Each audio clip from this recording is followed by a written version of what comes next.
Hey everyone. Hi Ayush.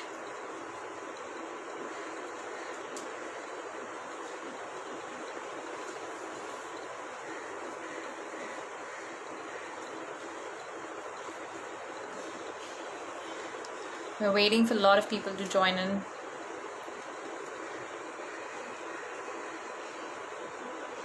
Hey Siraz Sivaraj. I hope I pronounced it correct.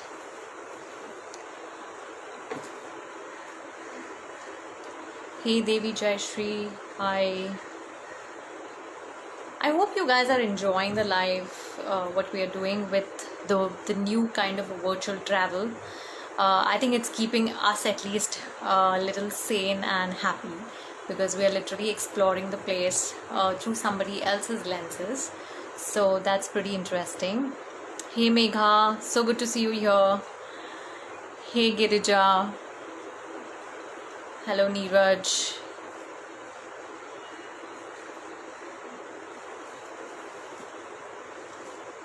So today is going to be a very interesting episode. So today is going to be Meghalaya, and I have been to Meghalaya earlier, and it is one of the most beautiful places, serene places in India. But the reason I wanted to do was to kind of do this live was purely I want to know all the hidden gems of this place because my heart still aches to go to Meghalaya and just explore all those unexplored places, small villages, and that's exactly the reason why we thought that I should do this live again, and we are really enjoying this new series, and I hope you guys are enjoying it too. Hey Krishma, hey Deepika, hi Satya, okay, hello AB underscore Rawat, hi. So we also have somebody, as you all know, that My Local Will Go Global is a series where we get somebody, right, local person from that particular state or that city. So we have someone very interesting today. We have Deepika on board, and she will join us very soon. And yeah, I think every Sundays are pretty exciting because you're just kind of knowing new places and maybe seeing it from somebody else's lenses, even if you've been to this place. So if you guys have been to Meghalaya, please drop it into the comments, and if you have any questions, please feel free to ask. If you've not been, you have lots more to explore for sure. So you can kind of definitely tune in and hear the whole episode. And whenever Flapper Life is going to Meghalaya, you should definitely join in. Of course, this is all for all the women because Flapper Life is all about women travel. And yeah, we are super excited to have Deepika joining us soon. Hello, Rolling Pin. Okay, we have Deepika here. And we're waiting for her.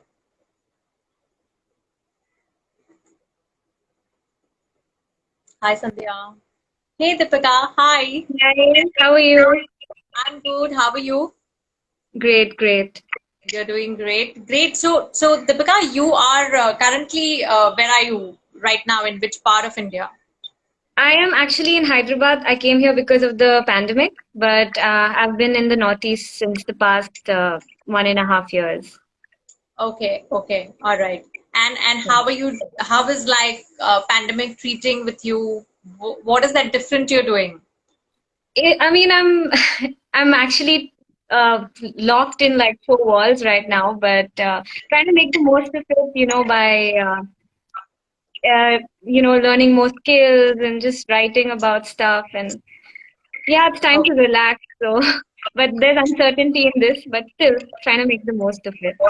Yeah, that's true. I think pandemic is kind of changed a lot of things in many people. So people are learning new skills. I think they are also going to learn how to be very patient. I think which most of us humans need to kind of learn that. So yeah, I think it's a good thing. There are some positives also for pandemic. Yeah. So That's true. hey, Dipti, hi Techno Girl. Dipti, so good to see you here today. All So you've right. been to Meghalaya before? Yes, I have been to Meghalaya before, and the reason I wanted to do this was because I really wanted to know the hidden gems of Meghalaya. Because of course you tend to do all the touristy stuff, right? But Right, to right. get those gems, you can get it only from a local. So I thought I should do this live for sure because I definitely plan to do this place once again because Meghalaya is genuinely so beautiful that I don't think one visit is enough. Yeah, definitely. I mean, I've visited the place so many times and I can't get enough of it, Yeah, no matter how long I've been there for. yeah, that's true. So I think, Mm. Deepika, what we can do is we can begin our live chat today, and I'm so excited about it. So let's begin with tell us more about you and your travel journey. Well, I actually graduated from law school in 2018, after which I was into some freelance traveling, freelance event curation, after Okay. which that took me uh, zero. Okay. I went for the festival of music, after which I realized that Northeast is the place I want to live in, right? So Okay. as soon as I finished my law, I just went there, packed my bags, went there, and I started working as a travel consultant with a company, and then moved on to be a freelancer. So Okay. yeah, I've been traveling around there quite a lot for the past 1.5 years, like I mentioned. So yeah. Okay. Okay. So what are places you've been in Northeast? Because Northeast is that way pretty huge.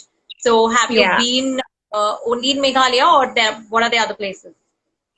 I have been to Arunachal, covered Assam, Meghalaya, Nagaland, and yeah, I'm still hoping this year I can cover the rest of the state. And of course, Sikkim, that was like my first trip to the Northeast. But yeah. Okay. Okay. I saw a question also popping that how's the situation in Northeast currently? Well, in Assam per se, it's really bad. They've already declared that it's the community transmission, and they're on a lockdown right now. And all the other states have sealed their borders till October at least. So they are trying to control it, but due to the migrant workers moving around, things have escalated quite Yeah. quickly. Yeah. So yeah, it's And everywhere, just like how else is. there are also Pardon? floods, right? In Assam? Yeah. There's the. I mean, that's the case every year. It's like, True. it comes and goes, but like there's not much. At least people are making an effort to help the animals True. in Kaziranga and obviously the people who are displaced. But yeah, at least you can be a Yeah. little ready than the previous years. True. So, I have been to Meghalaya earlier, and of course, one of the most, bigger attractions for people has always been the Living Root bridges. And my question to you is that, of course, Living Root bridges are very attractive, and you don't kind of find it anywhere in India. But how are these people kind of maintaining it? How many Living Root bridges are there? So, just you can throw some light on that. So, firstly, these bridges are made out of rubber trees. They're called Ficus elastica. So they don't, I mean, there's no trace of when or who started it, but back in the day, uh, a lot of villages were, cut off from the outside world in a little sense. So they decided to build trees on the different sides of the bank. And with the help of a bamboo stick, they tried to, intertwine the roots. And over Okay. years, it became stronger, and then eventually, like around 35 people can probably fit in. It can take this weight of 35 people. Wow. So Yeah. there is this one person. His name is Morningstar. He has, in fact, he started this NGO called Living Bridge Foundation. Okay. So he's Okay. he's a young guy. He's like around 24, and he dropped out of school and realized, like, I mean, these things are our tradition, but no one's taking care of it. Like he went to a place near Mollingnong, which is the cleanest village, and he realized that they are making concrete structures around the Living Road Bridge. But he thought, why not like maintain it and use that instead? True, true. preserve Yeah. culture. So yeah, that's how he started this his organization, and now they spread awareness about the living root bridges. Usually, I mean, during rainy seasons, they put like rotten leaves, soil, and wood on the bark of the trees to like give Wow. it nourishment, and so that it strengthens. And usually, when any root is quite weak, they try to cut it off so that by the monsoon season it regrows and becomes stronger. So this is how they've been maintaining it, and there are a lot of living root bridges. I mean, Nongriat, which is the double decker Yes. that's the most known. Then you'll find around like 20 odd living root bridges from the trek. If you go for a trek from this place called Peninsula to Kong Thong, which is where Morningstar resides. So Right. yeah, there are like so many hidden places. Even next to Molinong, there is a living root bridge, which is Yeah. about like 300 years old. So all these trees around surrounding the living root bridges are also called as generation trees because they are from so long ago. That's true. Okay, Yeah. that's interesting. Like I have heard that there are many there, and of course, what I heard last was that the double decker one is now kind of growing further, and there is Yeah. also going to be the third A layer. triple. Uh, Yeah. yeah, the triple one. So that Yeah. will be a very interesting one to kind of to see it and experience it. So Yeah. Meghalaya also has a lot of small villages, which I also kind of figured when I had been there, but obviously I didn't kind of get a chance to explore it. Can you tell us something very specific about these small villages? Sure. So, actually, when people talk about tourism in Meghalaya, they usually cover the Khasi and the Jaintia side, Jaintia Hills and Khasi Hills. But even Garo Hills are quite untouched, and it in fact consists. They have like biodiversity reserves, which are one of the richest in Meghalaya. Like you find red pandas and all over there. But yeah, Wow. still not touched by tourism. So I hope Oh, slowly with the time people do go there too. But yeah, now I'm going to cover like the Jaintia and Khasi sites mainly because that's where sure. I've traveled to. Starting with Molingnong, which is the cleanest village. But I mean, it has been considered the cleanest village, but I would say that every other village in the Northeast, I mean, sorry, in Meghalaya at least, are as clean. Like, it's like Wow. cleanliness is like an integral part of their culture. So uh, every village you go to is as clean. But yeah, Oh, Molingnong is one of the cleanest villages. And then we have Dauki, which is people consider Dauki River, but that's a misnomer. The name of the river is Umgot River, and the name of the village is Dauki. So, and if you go a little further ahead, there is another village called Shamshudang, which also has the same river flowing. So yeah, it's very transparent. Like I've been there. You can literally when you cliff jump, you can see what's down. So it's like a little scary, but it's beautiful. You need to go boating. There's zip lining. There you can scuba dive. There are some. There is one company that helps you with that. And yeah, these are the activities that revolve around this place. And it's obviously next to Bangladesh, so that's one of the attractions that people go to. You get yeah. to see Bangladesh right there while boating. So yeah, there's that, and then there are like these various other villages. Like Meghalaya is filled with so many. For example, Kong Thong, which is known as the Whistling Village. Okay. So over there in the field, people instead of calling out names, each individual is given a different tone, a different tune. So Okay. that's how they differentiate between each other in the fields, and that's how it's come to be. And in fact, apart from Kong Thong, there are various other villages like Wakin that also follow the same tradition. Okay. So yeah, Wakin, in fact, is also another village that is known as the musical village of Meghalaya because Okay. from the time of birth, everyone learns an instrument. The local instruments are made over there, Okay. and yeah, most of some of the famous Khasi traditional folk musicians are from that village, and there's also a musical school where all the kids, and it's for free. So whoever wants to learn, even from the nearby villages, are taught in that musical school. So it also hosts the Moringkhang trek, which is apparently the scariest trek. It's the bamboo trek. I've been Okay. there, and yeah, it is quite steep, I would say. I can show you some pictures, in fact. Sure.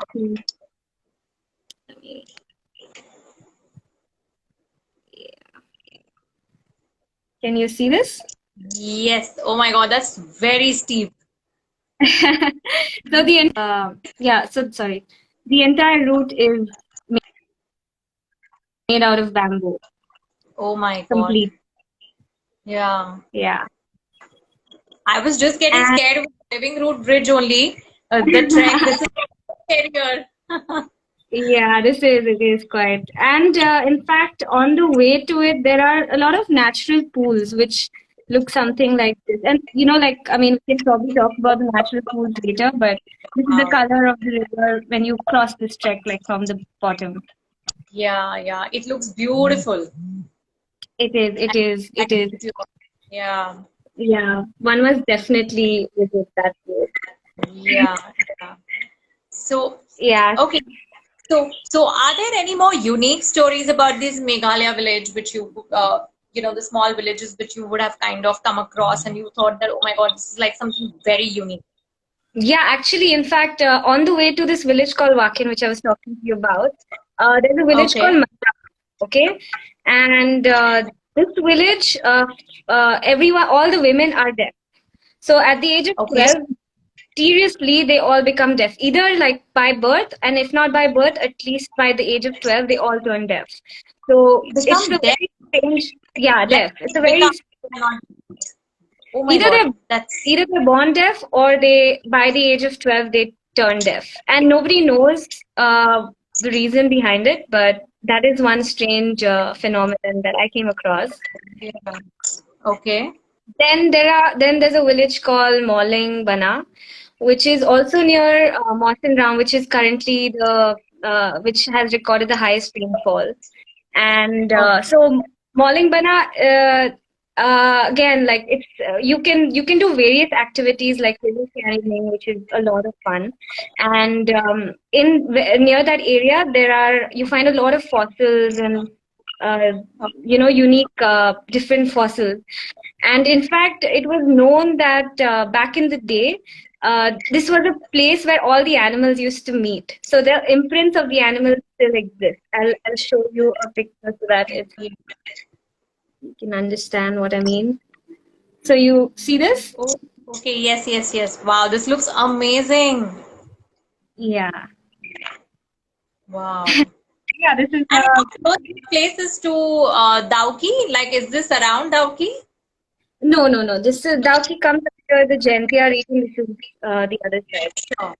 Okay, okay. All right. Wow, I never thought a place like this would even exist in Meghalaya. This looks more like it gave me feels of Sri Lanka. So yeah, Yeah, it's really beautiful. yeah. Yeah, and then Okay. there are villages where, like, for example, like Amlarem, which also has like beautiful waterfalls. You must have heard of the Krangchuli waterfall. Yes, yes, absolutely. Yeah, and apart from that, Amlarem also has these monoliths, which are apparently the tallest in the world, and not many people know of that. Wow. Uh, That's yeah. amazing. So Yeah. like I mean, Meghalaya is so diverse in each and every village that you go to, there's something new about it. Yeah, like you've already tempted me to go back again, which I was already thinking to because yeah, the places look so beautiful and absolutely untouched and so clean. I think that's what is the beauty of Meghalaya. So Right. you spoke about music some time back, where one of the village there is a music school. Of course, we all know that Meghalaya is famous for music, and almost every second street would have like a live music happening. Tell us more about the music, any music fest, or something related to that. That what we can explore there. Um, the NH7 Weekender is Yeah. hosted in Shillong, I mean, near Shillong, every year. So with the onset of that, a lot of different genres of music have developed in Meghalaya. So initially, it used to be the rock culture, but over Yes. time, they've adapted to a lot of folklore and jazz and R&B. There's a lot of famous bands like Soulmate that have traveled around, and even the rap scene Okay. like the Khasi Blood. They're a very famous band that So Wow. yeah, like music is integrated again. It's like part of their culture. They learn it. And a person like through my personal experience, I would say that every second person is a musician. Every local can sing, can play the guitar. Even when I went to Nongriat, which is the Living Root Bridge trek, uh, Yeah. the homestay owners, he had a broken guitar, but he somehow fixed it and learned the guitar himself. Made a guitar out of bamboo and he played Wow. both of those instruments whenever people come by. So yeah, I mean, like music, everyone's musically inclined there, I would say. So True. yeah. So, is there any place in Shillong which you know is like a good place for like lives, or there is a particular place where they kind of do these lives in a restaurant, uh, or kind of a club kind of a thing in Shillong? Uh, there is the EC Hotel, which usually hosts quite a lot of good gigs, and then Center Point has some maybe not live bands, but they have like different variations of artists performing over there. Um, Okay, okay. yeah, these are the major places, which is this is around yeah, I guess this is like what I can think of. And yeah, there are a lot of local musicians. I mean, if you go further down to Sahara, there's these locals called Tenny and Boy. They perform at this resort called Saimika, and they are amazing. They've started from nothing, and yeah, they're like mainly construction workers, but music was their passion, and people literally go from Guwahati to just to get a vibe of their music. They make it all very interesting. So yeah, these are some of the places on the top of my mind. That sounds pretty interesting. So, of course, Meghalaya has a very particular, tribes and culture, and I have heard a lot about the cuisine also. So, tell us more about, the different tribes. Like, I'm sure there are more tribes apart from Khasi tribe also. So, tell us Yeah, more about that. yeah. So yeah, like I mentioned, there's Khasis, there's Garos, and there's Jaintias, and their origin is usually, I mean, ideally from Tibet, Burma, Tibetan Burmese. That's their origin, and yeah, apart from that, there are a lot of sub tribes like Boros, and I can't think of any other name as of now, but yeah. Um, Culturally, they again, like I mentioned, they are very musically inclined. All of them, all the tribes.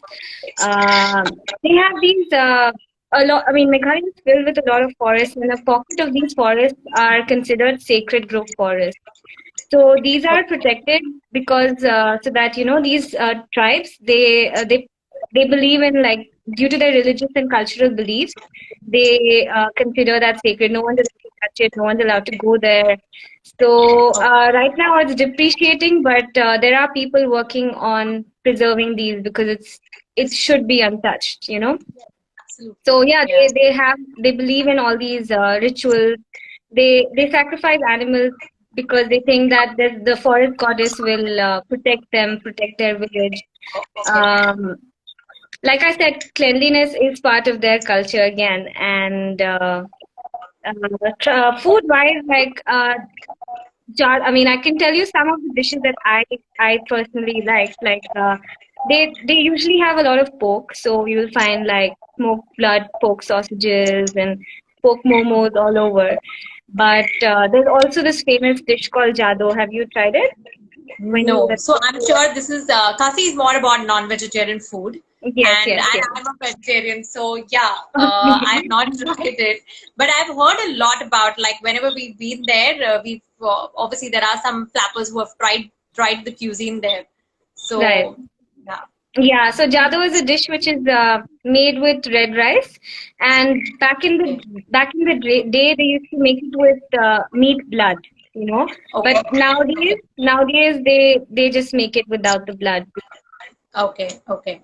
Is there I'm sure there are a lot of restaurants which offer Khasi food, and I know one which is right at the Police Bazaar. But is there any particular restaurant which you know is like the most authentic tribal or this cultural food what they offer, the cuisine? I, I prefer going to the local stalls that you find on the road.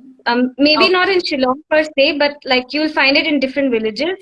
You know, okay, they have like you enter and then you can choose from a variation of cuisines. Like there's pork, there's beef, there's everything. Just name it and you tell them what you sure. want and you take your plate and sit down. So I mean I've eaten most of my Khasi food in any dish from these places, and I would recommend that. I mean, I haven't really tried the restaurants. Obviously, there are a lot of good places, but yeah, I would prefer going to the local stalls. Simple ones. Okay, the best. Okay, Yeah, the best are the yeah, dhabas. Yes, we yeah, get yeah, that for correct. sure. Yeah, Right. So, my last question to you is going to be that you have traveled, a lot in Northeast. Which one is your favorite place when you have to compare different states in Northeast? uh, it's very, very, very hard. It's very, very hard to choose. But yeah, I would say Meghalaya because I've been there the most. And in Okay. Meghalaya, I would probably choose Nongriat because I love swimming and there's so many blue pools, natural blue pools around there. So yeah, that's Yeah. my favorite place. I can show you some Yeah. pictures, in fact, of different Yeah. kinds of.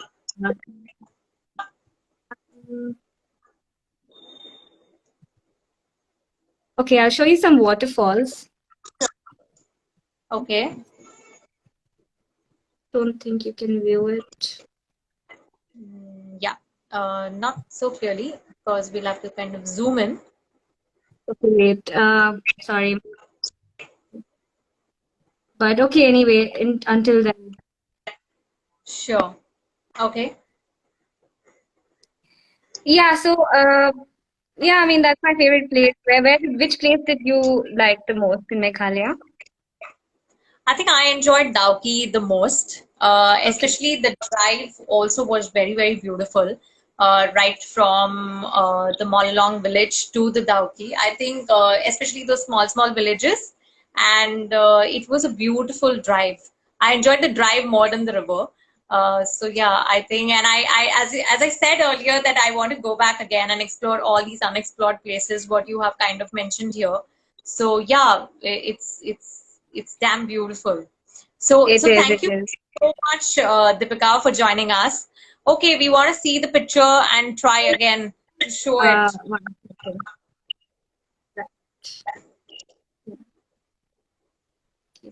So this is another place. This is the Krangshuri waterfall where we can swim again. Wow, this looks This is beautiful. can Yeah. this is a yeah. Oh, Feedback says Shnong Padang. Yeah, like I mentioned, Shnong Padang is also here. Let me show you a picture of Shnong yeah. Padang. So this is how the transparent river looks. This is Shnong Padang. Yes. Wow, this looks This amazing. is again the double decker. Yeah. That, So this is and the that's Jado I was talking about. yeah. This is there's also a supposed second largest river island which is known as Nongnum Island. So this is one of the Okay. waterfalls from that. Okay. Wow. This is a place called Moffinlure which has like a lot of lakes. Okay. That's that's the bridge, road bridge. Yeah. This is Moffinlure from the New Trek. So it's like this infinite number of lakes. Yeah. This is Wow. this is the Nongnum Island. Yeah, this is the Moringham Trek. That's the scariest. So I have started to feel that I have not been to Meghalaya and I will have to do probably two more visits because I that I've not been anywhere. It looks so beautiful and clean. And thank you so much for showing us this, because I'm sure we are going to plan Meghalaya in a very, very different manner now for ourselves also and for our flappers also. And I'm definitely going to ping you again. We will Definitely. surely I'll cross our paths again. Yeah, Meghalaya, be Rulin with Matriarchy. Okay. Oh yeah, I forgot to mention that part about the culture, like Abhishek mentioned. Uh, One very, it's very different from the rest of the India because they follow the matrilineal society. So the youngest daughter of every family gets all the property and inheritance, and Wow. yeah, and even when they are married, the husband goes to the wife's house and takes the wife's name and not the other way around. So this is Okay. actually one of the major aspects of their culture. So why would the younger one get it? I mean, is there some tradition, some reason Yeah, behind it's it? a tradition. Yeah, it's. I mean, I don't really know the reason, but yeah, according to their traditional laws, the youngest daughter gets everything. So Wow, it's I'm the not bad to be youngest. the young one over there. So Yeah. I'm the youngest. So that's what I'm just thinking. All right. So what are you? Are you the elder one or you the youngest? Yeah, I'm the older one, Okay. All right. unfortunately. Yeah, but that's kind of okay. You're not living. I mean, you're not from Meghalaya, so it should be kind of fine. All right. So, Yeah. is there anything you want to specifically say about Meghalaya as your one last, message to people, that why should somebody visit, and is there something very specific which is very close to your heart? I uh, I think I would want to sum it up in the sense that there are so many beautiful waterfalls, there are unique villages, there are blue pools, there's like so much culture, music, and when you go there, you'll just realize it's beautiful. So Yeah. yeah, definitely, I would love to see people coming there, and in fact, not just the usual touristy places, but also, like I mentioned, the Garo side of Meghalaya also. Yeah, So yeah, yeah. absolutely. It is a beautiful place, and I think it just kind of disconnects you from your routine life for sure. It makes that difference to you, which I kind of could not find that in Sikkim. But yeah, Meghalaya was that one place for me as well. So thank you so much, Deepika, for Thank joining you. us. And thank you for taking us through this beautiful virtual ride. I really enjoyed it. I think I'm going to visit it again. And yeah, we look forward to meet you whenever we are in Meghalaya and Definitely, cross our paths definitely. again. Yeah. Yeah. Thank All you so right. much for getting me on this. Bye. You're welcome. We loved to have you. Thank you. Bye. Bye.